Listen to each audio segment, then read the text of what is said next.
السلام عليكم. معانا النهاردة إن شاء الله كيكة الجزر، ودي بتعتبر من أجمل الكيكات اللي ممكن نعملها في الشتاء. هنعملها بطريقة بسيطة وسهلة. يلا معايا تابعوا الفيديو. معانا 150 جرام من الدقيق المنخول، معانا ملح، معانا بيكنج صودا، بيكنج باودر، زنجبيل، قرفة، رشة جوز الطيب أو كبابة صيني. معانا ربع كوباية من الزبدة حوالي 50-56 جرام. معانا 100 جرام من السكر البني وزيهم من السكر الأبيض، ولو عايزة تقللي السكر شوية خلي اتنين، حوالي 150 جرام. وهننزل بأول حبة من البيض ونخلط، وبعدين نرجع ننزل بالتانية وبرضه نرجع نقلب لغاية ما يبقى القوام معانا بالشكل ده. ربع كوباية من الزيت حوالي 50 جرام أو 50 ملي، ونقلب برضه. معانا معلقة كبيرة من الخل، باكت من الفانيليا، ونقلب كل المكونات دي كويس. وبعدين ننزل بنص كمية الدقيق الأول، نخلطها مع المكونات ونلملم كده الدقيق الزيادة اللي بيبقى موجود على جوانب البولة، وبعدين النص التاني من الدقيق. تمام جدا. هنروح بقى نجيب علبة صغيرة من الزبادي أو الروب، ونقلبها مع بقية المكونات، وبعدين نجنب بقى كده المضرب الكهربائي ونجيب الاسباتيولا.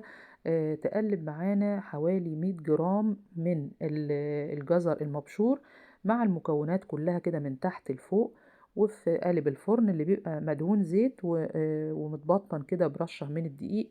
ونستخدم الستيكس عشان نطلع نلفه كده في القالب علشان نطلع الهواء. تمام.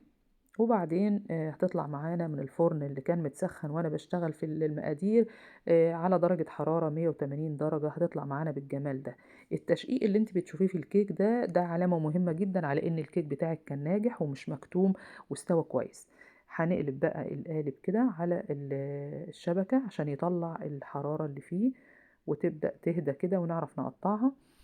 طبعًا اللي أنتِ شايفاه ده دقيق من اللي كان في القالب متبطّن بيه. تقدري تتخلّصي منه بقشّرة الخضار أو بمصفة الشاي أو بالسكينة، وإحنا كنا عاملين فيديو عن الموضوع ده قبل كده تشوفيه على القناة.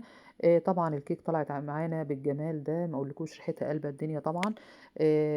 لونها كده علشان خاطر الجزر مع القرفة بيدّونا اللون ده. ارتفاعها ما بيكونش عالي أوي، وهي بتعتبر من الكيكات اللي ما بتاخدش فوليوم كبير لإن ما بيبقاش فيها هوا، لإن الجزر بيبقى فيه نسبة رطوبة عالية فبيبقى تقيل، فما بيساعدهاش إنها طبعًا ترتفع.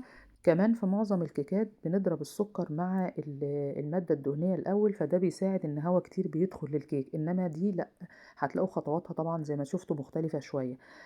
كمان تقدري تستبدلي الزبدة ونخلي كمية المادة الدهنية كلها 3/4 كوباية من الزيت. إحنا عملنا الوصفة بتاعة كيكة الجزر دي قبل كده على القناة، عملناها بالجوز وعملناها كمان عملنا لها توبنج حلو أوي. تقدري تشوفي الفيديو بتاعها موجود على القناة. أتمنى تكون الوصفة الاقتصادية البسيطة دي عجبتكم، هتعمليها كل يوم لأن طعمها هيعجبك جدًا، جدًا. يلا بقى روحي اعملي كوباية شاي وخدي معاها حتة كيك كده بألف هنا، وما تنسوش المتابعة واللايك والشير، وأشوفكم في الفيديو الجاي وانتم بألف خير. سلام عليكم.